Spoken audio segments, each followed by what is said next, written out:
من عمل صالحا من ذكر أو أنثى وهو مؤمن فلنحيينه حياة طيبة ولنجزينهم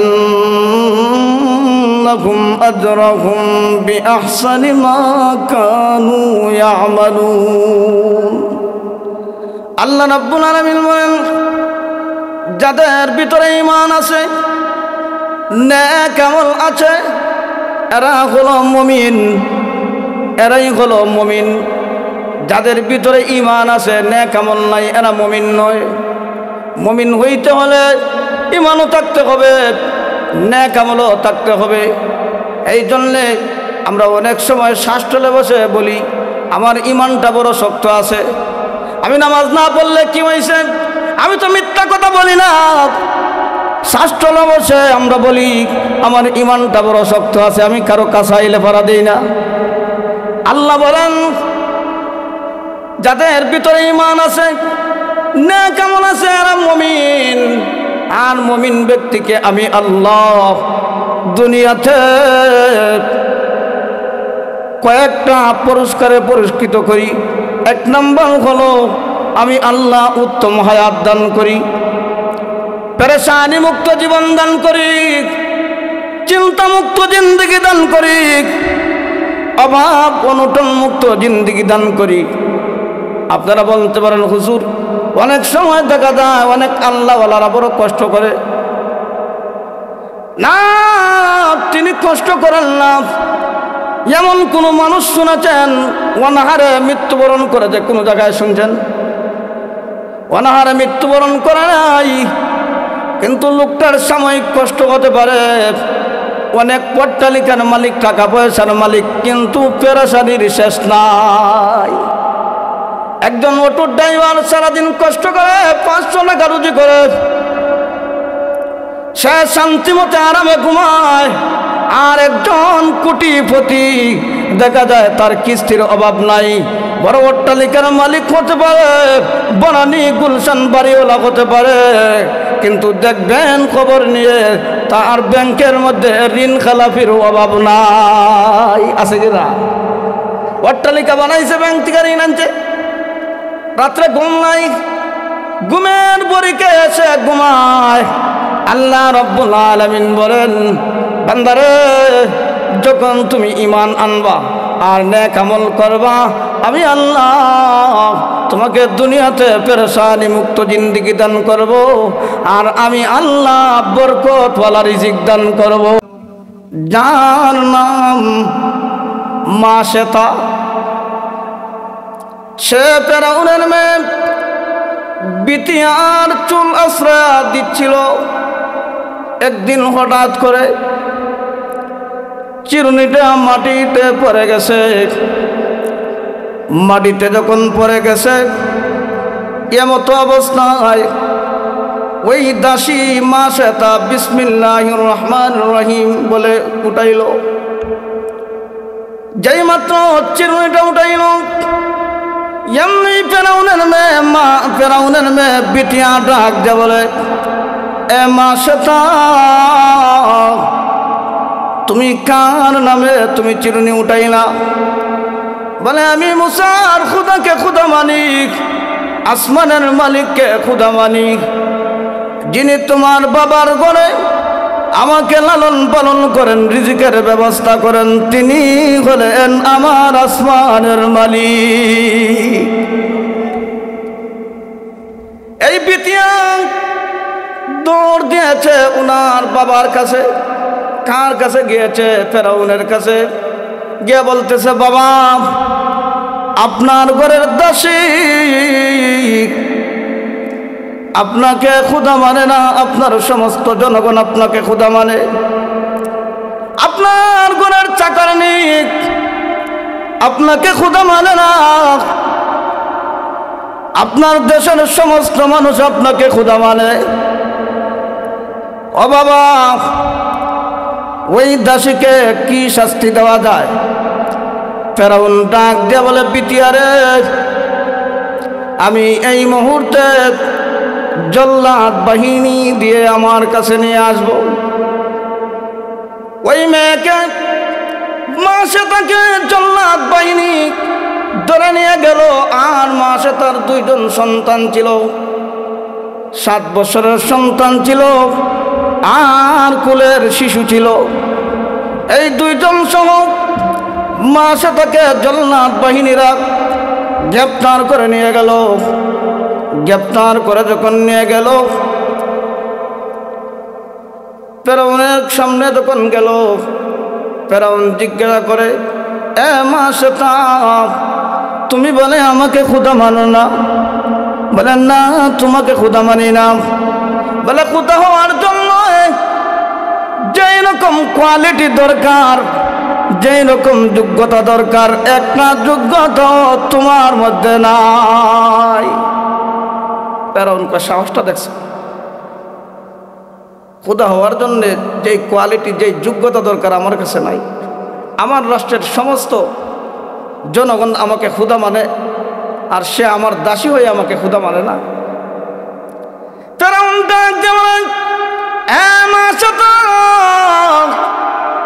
তুমি আমাকে খোদা মানো না কেন? বলে তোমার মধ্যে কোনো খোদা হওয়ার যোগ্যতা নাই, তুমি হইলাই খোদা। বলে তোমার সন্তানদেরকে আমি হত্যা করে ফেলবো, তোমার সন্তানদেরকে আমি তোমার চোখের সামনে জবাই করে উত্তপ্ত গরম তৈলের মধ্যে ছেড়ে দিয়া মাছ ভাজা করে দিব। তবে তুমি যদি আমার প্রতি ঈমান আনো, আমাকে খোদা মানো, তাহলে তোমার সন্তানদেরকে ছেড়ে দিব। এমনি মাসে তার ডাক যেমন, আরে ফেরাউন, আমি সন্তান ছাড়তে রাজি আছি, তথাপিও আসমানের মালিক যিনি আমার রব, তাকে ছাড়তে রাজি না।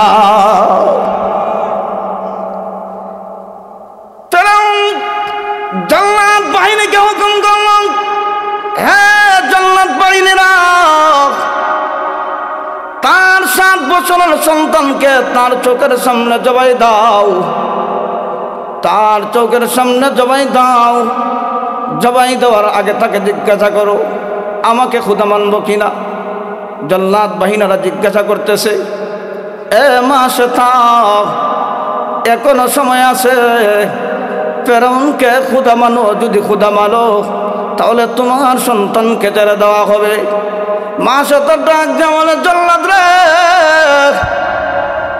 হ্যাঁ জল্লাদ, আল্লাহ যদি আসমানের মালিক যদি আমার 1000 সন্তান দিতেন, 1000 সন্তান আমার চোখের সামনে যদি ফেরাউন যদি জবাই করে দিত, হত্যা করত, তথাপিও আমি মহান আল্লাহ রব্বুল আলামিনকে ছাড়তে রাজি না। জল্লাদ কয়, তার ঈমানটা বড় শক্ত দেখা যায়। জল্লাদ বলেন, ফেরাউন, ওই মাসে তার ঈমান শক্ত, তার ঈমানটা বড় শক্ত, তোমাকে খোদা মানবে না। তবে তার 7 বছরের সন্তানকে জবাই দিব। জবাই করে দিল জল্লাদ বাহিনীরা। জবাই করে দিয়া যখন ছটফট আরম্ভ করেছে, যখন মরণের যন্ত্রণা আরম্ভ হয়ে গেছে, এমত অবস্থায় ওই জল্লাদ বাহিনীরা গরম তৈল, উত্তপ্ত গরম তৈলের মধ্যে ওই 7 বছরের শিশুকে ছেড়ে দিল, মাছ ভাজা করে দিয়েছে। এমনি ওই মাছ তো ডাক দেব, আল্লাহ তোমাকে তোমার প্রতি ঈমান আনয়ন করার কারণে ওই পাপিষ্ঠ ফেরাউন আমার সন্তানকে শহীদ করে দিল। হাসরের মাঠে, কিয়ামতের মাঠে আমার সন্তানকে আমার সঙ্গে মুলাকাত করায়া দিও। আমার প্রাণের মা, ও আমার তারাইল এলাকার যুবক ভাইরা, লক্ষ্য করে দেখেন, বনি ইসরাইলের নবীর জামানায় ছিল একজন কঠোর কাফেরের ঘরে সে দাসী ছিল। তার ঈমানটা কত বড় শক্ত। আর আমরা মুসলমানের ঘরে জন্ম নেওয়ার পরও আমাদের ঈমান হচ্ছে কচু পাতার পানির মতো। যদি এখন কেউ হুমকি দেয়, তাহলে কেউ যদি হুমকি দেয় তাহলে আমরা ধর্ম পাল্টাইলাম। আমাদের অবস্থা তো এরকম। আমার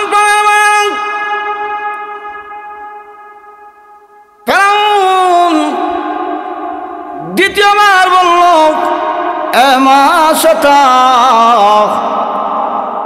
এখনো সময় আছে, তোমার দুধের শিশুকে জবাই করে দিব, তোমার দুধের সন্তানকে জবাই করে দিব তোমার চোখের সামনে। এখনো সময় আছে, আমার প্রতি ঈমান আনো। এমনি মা সাথে ডাক দেওয়া, আমার সন্তান ছাড়তে রাজি আছি, আসমানের মালিককে আমি ছাড়তে রাজি না। ফেরাউন জান্নাতকে হুকুম করলো, জান্নাত তার কুলের শিশুকে জবাই করে দাও, তার চোখের সামনে জবাই করে দিবা। ও আমার কিশোরগঞ্জের তারাইল এলাকার যুবক ভাইরা, মুরব্বী বাবাজিরা, বলেন তো আপনারা দুইটা গোষ্ঠীর মধ্যে যদি মারামারি হয়, যদি একটা শিশু বাচ্চা, এক গোষ্ঠীর একটা শিশু বাচ্চা যদি পানি পরে মারা যায়, তখন আপনি যত বড় ঝগড়া করেন না কেন, গোষ্ঠী গোষ্ঠী মারামারি করেন না কেন, ওই শিশু বাচ্চাকে কি আপনি বাঁচাবেন না? তো ফেরাউন কেমন পাশান দেখেন, এই শিশু বাচ্চা মাসুম, তার কোনো গুনাহ নাই, কিন্তু তাকে কুল থেকে ধরে নিয়ে জান্নাত বাহিনীরা মাসে তার সামনে জবাই করে দিয়া, উত্তপ্ত গরম তৈলের মধ্যে ছেড়ে দিয়া মাছ বাঁধা করে দিয়েছে। এমনি শিশু বাচ্চার জবান আল্লাহ খুলে দিয়েছে। এমনি শিশু বাচ্চা ডাক দিয়ে বলে, মাগো মা, আপনি ইস্তেকামত থাকেন, ইমানের প্রতি ইস্তেকামত থাকেন। ও মা, তুমি মনে করেছ ওই ফেরাউন আমাকে জবাই করে দিয়েছে গো মা? মাগো, তুমি মনে করেছো ওই ফেরাউন আমাকে উত্তপ্ত গরম তৈলের মধ্যে ছেড়ে দিয়েছে? মাগো, আমার দম, আমার জান যাইতে দেরি হয়েছে, মহান আল্লাহ ওই উত্তপ্ত গরম তৈলের মধ্যে জান্নাতের বাগান বাড়ায়া দিয়েছে।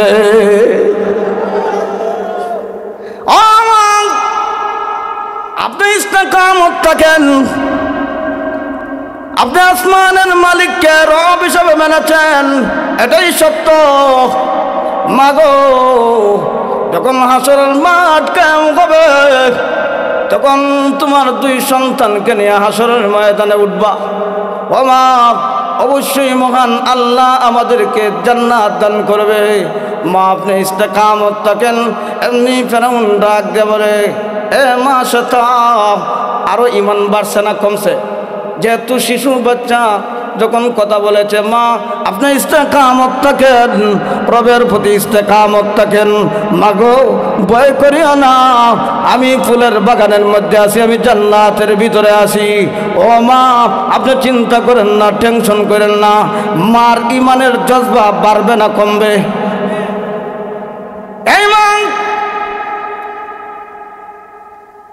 এই মার কাছে যখন ওই শিশু বাচ্চার মার কাছে, মা সে তার কাছে যখন আসছে, ফেরাউন আসার পরে বলে, এবার তোমার পালা। বলে, হ্যাঁ আমার পালা।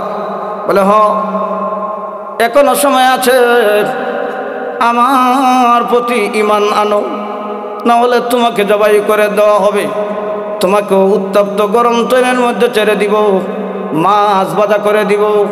এমনি মা সে তার ডাক দিয়ে বলে, ফেরাউন, আমি আসমানের মালিককে রব হিসাবে মেনেছি, যিনি তোমাকে লালন পালন করেন, যিনি আমাকে লালন পালন করেন, ওই স্রষ্টাকে আমি রব হিসাবে মেনেছি।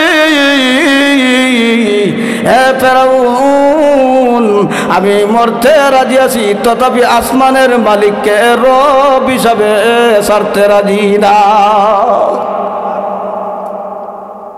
ফেরাউন জাল্লাত বাহিনীকে হঠাৎ নির্দেশ দিছে, এই তাকে ধরো। এই মাছেতাকে জবাই করার আগে মাছেতা বলেছে, ফেরাউন তোমার কাছে আমার একটা ওসিয়ত। বলে কি ওসিয়ত? বলে ওসিয়ত হচ্ছে যে আমি মরে যাব, আমার 2 সন্তানকে হত্যা করে দিছ, এই 2 সন্তানের হাড্ডি, এই দেহ আর আমার দেহ এক কবরে দাফন করব। সুবহানাল্লাহ বলে। ফেরাউন যদিও পাষাণ, কিন্তু মাছেতার এই কথা ফেরাউন শুনছে। তাফসীরের কিতাবের মধ্যে উল্লেখ করছেন, ফেরাউন এই কথা মাছেতার কথা রক্ষা করছে। আমার প্রাণের মাছেতাকে অনুরূপ ফেরাউন জবাই করে দিয়েছে, তাকে উত্তপ্ত গরম তৈলের মধ্যে ছেড়ে দিছে, হত্যা করে দিয়েছে। ফেরাউন মাছেতার ওসিয়ত মতে ফেরাউন একই কবরে দাফন করেছে। আমাদের নবী, বিশ্ব নবী রহমাতুল লিল আলামিন যেদিন মেরাজে যাবেন, খানায়ে কাবার হাতিম থেকে যখন জিবরাইল আলাইহিস সালাতু ওয়াস সালাম বুরাক নিয়ে যখন বাইতুল মুকাদ্দাসের কাছে গেলেন, এমনি আল্লাহর নবী ডাক দিয়ে বলেন, হ্যাঁ জিবরাইল, জান্নাতের ঘ্রাণ লাগতেছে। জান্নাত কত দূরে? জিবরাইল আলাইহিস সালাতু ওয়াস সালাম ডাক দেবেন, ওগো নবীজি, জান্নাত অনেক দূরে। বলে আমার নাকেতে জান্নাতের ঘ্রাণ আসতেছে, জান্নাতের ঘ্রাণ লাগতেছে। বলে জিবরাইল আলাইহিস সালাতু ওয়াস সালাম ডাক দিয়ে বলেন, ওগো নবীজি, বনি ইসরাইলের জামানায়, মুসা নবীর জামানায়, ফেরাউনের জামানায় ফেরাউনের ঘরে যে দাসী ছিল মাছেতা নামে,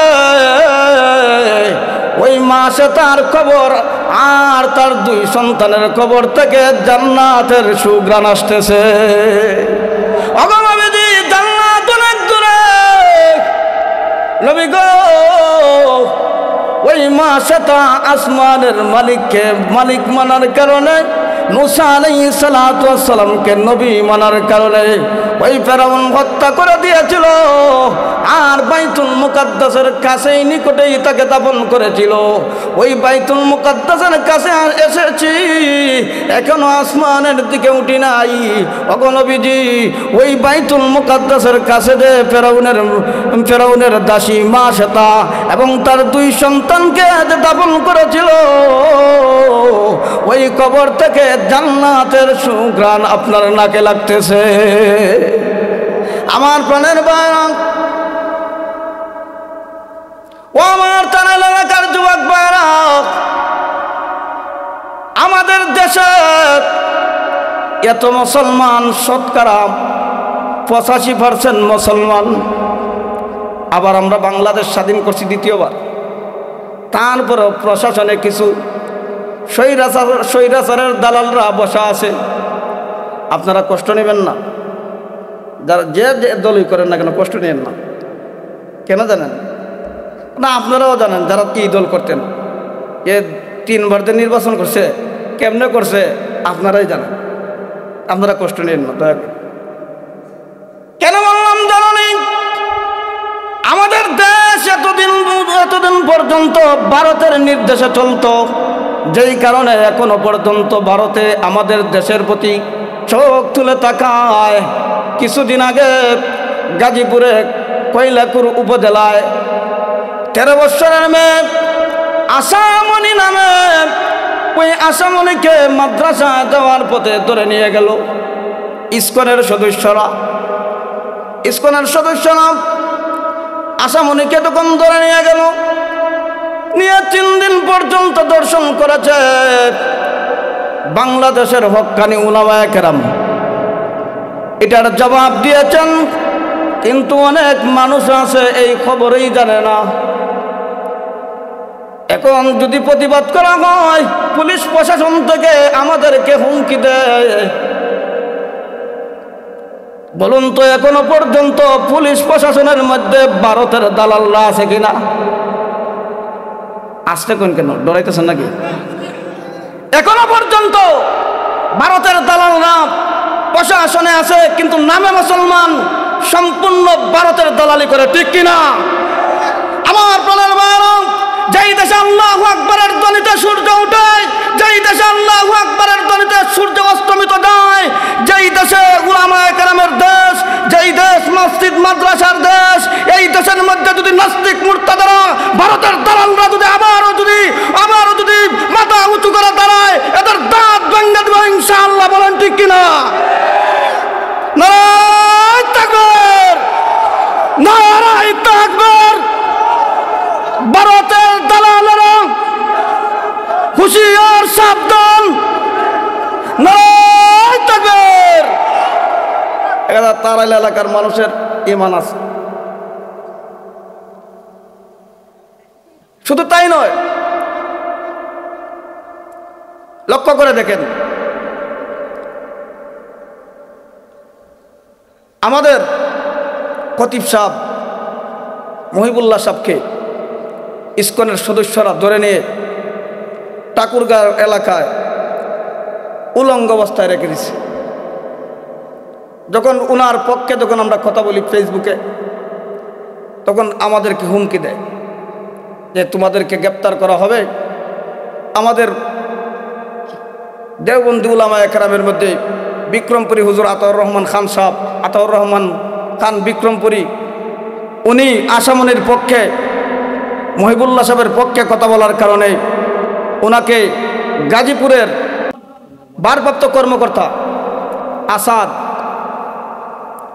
উনি বিক্রমপুরীকে বলে যে সরকার যদি, স্থায়ী সরকার যদি থাকতো তোমাকে গুলি করে হত্যা করতাম প্রকাশ্যে। দেখেন কত বড় স্পর্ধা। এই আসাদ সাহেব কি মুসলমান না? আমার ইসলাম আগে, আমার ইসলাম আগে না আমার দল আগে? ইসলাম আগে। এই ইসলাম নিয়েই মরতে হবে। আমার প্রাণের ভাইয়েরা, আমরা মুখে মুখে খালি ইসলাম দাবি করি, কাজে কর্মে কিন্তু ইসলাম নাই। আল্লাহ রাব্বুল আলামিন, আমি খুতবাতে তেলাওয়াত করেছিলাম, আল্লাহ রাব্বুল আলামিন আমার তেলাওয়াতকৃত আয়াতে আল্লাহ বলেন, মান আমিলা সালিহাম মিন যাকারিন আও উনসা ওয়া হুয়া মুমিনুন ফালানুহইয়ান্নাহু হায়াতান তাইয়্যিবা ওয়া লানাজজিয়ান্নাহুম আজরাহুম বিআহসানি মা কানু ইয়ামালুন।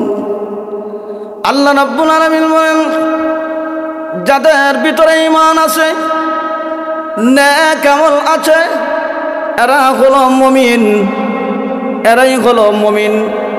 যাদের ভিতরে ঈমান আছে, নেক আমল নাই, এরা মুমিন নয়। মুমিন হইতে হলে ঈমানও থাকতে হবে, নেক আমলও থাকতে হবে। এই জন্যে আমরা অনেক সময় শাস্ত্রে বসে বলি আমার ঈমানটা বড় শক্ত আছে, আমি নামাজ না পড়লে কি হয়েছে, আমি তো মিথ্যা কথা বলি না। শাস্ত্র বসে আমরা বলি আমার ঈমানটা বড় শক্ত আছে, আমি কারো কাছে আইলে পারা দিই না। আল্লাহ বলেন, যাদের ভিতরে ঈমান আছে, নেক আমল আছে, এরা মুমিন। আর মুমিন ব্যক্তিকে আমি আল্লাহ দুনিয়াতে কয়েকটা পুরস্কারে পুরস্কৃত করি। এক নম্বর করব বরকতওয়ালা রিজিক। আমরা রিজিকের জন্য পেরেশান, রিজিকের জন্য চিন্তা করি, কিন্তু সাহাবায়ে কেরামরা এরা ইহকালের জিন্দেগিকে প্রাধান্য দিছে, পরকালের জিন্দেগিকে প্রাধান্য দিছে। ইহকালের জিন্দেগি তারা খুঁজে নাই, তারা পরকালের জীবন দুনিয়াতে বিসর্জন দিয়েছে। একজন সাহাবী সাহেব রুমি রাদিয়াল্লাহু তাআলা আনহু, উনি যখন মক্কা থেকে হিজরত করবেন, মদিনায় গিয়ে নবীজির সঙ্গে সাক্ষাৎ করবেন, ওনার নামে আল্লাহ আয়াতই নাজিল করছেন। সুবহানাল্লাহ বলেন, ওয়া মিনান নাসি মান ইয়াশতারি নাফসাহু ইবতিগা মারদাতিল্লাহ। হযরত সুহাইব রুমি রাদিয়াল্লাহু তাআলা আনহু, উনি দুনিয়াতে অনেক মাল সম্পদ কাফেরদের কাছে বিলিয়ে দিছেন। বলে কেমনে বিলিয়ে দিলেন? উনি মক্কা থেকে যখন রওনা দিলেন মদিনায়, হিজরত করবেন। পথিমধ্যে যখন মক্কার কাফেররা শুনতে পারলো সুহাইব রুমি রাদিয়াল্লাহু তাআলা আনহু মক্কা থেকে মদিনার দিকে রওনা করলেন, কাফেররা তারা ঘোড়া নিয়ে পিছনে পিছনে ছুটছে ওনাকে ধরার জন্য। এক পর্যায়ে মদিনায় যাওয়ার আগে পথিমধ্যে তারা সাহেব রুমির সঙ্গে সাক্ষাৎ হয়ে গেছে। সাহেব রুমি রাদিয়াল্লাহু সুহাইব রুমি রাদিয়াল্লাহু তাআলা আনহু তিনি ঘোড়া থেকে তখন নামলেন, নামার পরে বললেন, হে কাফেররা শুনো, তোমরা যে আমাকে ধরার জন্য এসেছো, আমাকে হত্যা করার জন্য এসেছো, আমার কাফের মধ্যে অনেকগুলো তীর আছে, একটা তীর থাকা পর্যন্ত একটাকেও আমি ছাড় দিব না। আমি যেই তীর মারব একটা তীর নষ্ট হবে না, বিনষ্ট হবে না। আর তীর যখন শেষ হয়ে যাবে তোমাদেরকে তলোয়ার দিয়ে হত্যা করব, তলোয়ার চালাবো। যতক্ষণ পর্যন্ত আমার জান থাকবে ততক্ষণ পর্যন্ত তোমাদের সঙ্গে লড়াই করব। তবে শোনো, সাহেব রুমি ডাক দিলেন, শোনো, যদি তোমরা দুনিয়া চাও তাহলে দুনিয়ার আসবাবপত্র মালপত্র আমি মক্কায় রেখে এসেছি, আমার ধন সম্পদ সব কিছু রেখে এসেছি। তোমরা যদি দুনিয়া চাও তাহলে তোমরা চলে যাও। তারা যেই মাত্র শুনছে সাহেব রুমি রাদিয়াল্লাহু তাআলা আনহু এই কথা বলেছেন, তারা চলে গেল। তারা মক্কায় গিয়া সব মালপত্র সব কিছু তারা সাহেব রুমি রাদিয়াল্লাহু তাআলা আনহুর সব মাল তারা নিয়ে গেল। সাহেব রুমি রাদিয়াল্লাহু তাআলা আনহু মদিনার উদ্দেশ্যে আবার রওনা দিলেন। মদিনায় গিয়ে নবীজির সঙ্গে সাক্ষাৎ করলেন। সাক্ষাৎ করার পরে নবীজি জিজ্ঞাসা করলেন, হে সাহেব, তুমি কিভাবে আসলে আমার কাছে?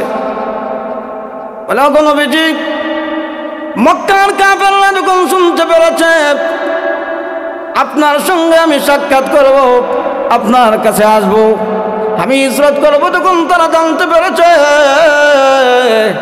তারা আমার পিছনে পিছনে ছুটছে। অর্ধেক রাস্তায় আসার পরে তারা আমাকে হত্যা করবে এই পরিকল্পনা করছে।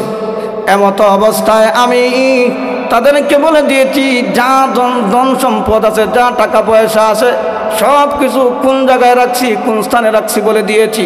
সব কিছু কাফেররা নিয়ে গেছে। আল্লাহর নবী ডাক দিয়ে বলেন,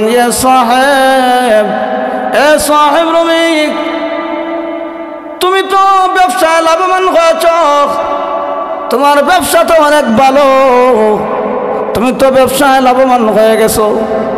আমার প্রাণের ভাইয়েরা, বলার উদ্দেশ্য হলো সাহাবায়ে কেরামরা দুনিয়া তারা চায় নাই, তারা দুনিয়ার জন্য তারা বিসর্জন দেয় নাই, তারা আখিরাতের জীবনকে প্রাধান্য দিয়েছে। এই কারণে মহান আল্লাহ তাদেরকে জান্নাত থেকে খাবারের ব্যবস্থা করেছে। সুবহানাল্লাহ বলেন। আল্লাহ রাব্বুল আলামিন আমাদের খাবার যেই পরিমাণ বরাদ্দ করার আল্লাহ করে রেখেছেন, আমাদের জন্মের 50,000 বছর আগে আল্লাহ খাবারগুলো বরাদ্দ করে রেখেছেন। আপনি কোন জায়গায় খাবেন, কোন স্থানে খাবেন, কি খাবেন, সব কিছু লিপিবদ্ধ আছে। কিন্তু আমরা রিজিকের জন্য পেরেশানি করি, এই রিজিকের জন্য পেরেশানির কারণে আমরা নামাজ ছেড়ে দিই, রমজানের রোজাটা পর্যন্ত ছেড়ে দেই। বৈশাখ মাসে রমজান মাস আসলে পরে অনেক সময় রোজা ছেড়ে দেয় কিনা, কথা বলেন না?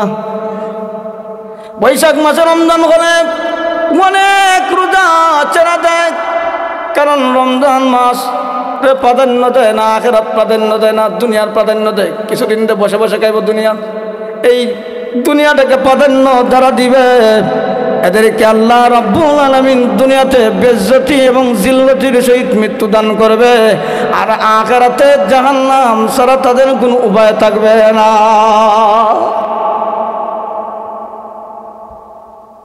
তাফসীরে জালালাইনের মধ্যে একটা ঘটনা উল্লেখ করেছেন। আশআরী গোত্রের লোকেরা তারা হিজরত করে মদিনা আগমন করবে। পথিমধ্যে খাবার পানি সব কিছু শেষ হয়ে গেছে, কিছু খাবার অবশিষ্ট বাকি রয়েছে। কিছু খাবার যখন বাকি রয়েছে, তারা ওই খাবারগুলো খাওয়ার পরে সব খাবার, সব শুকনা খাবার যখন শেষ হয়ে গেছে, এমনি তারা একজন সাহাবীকে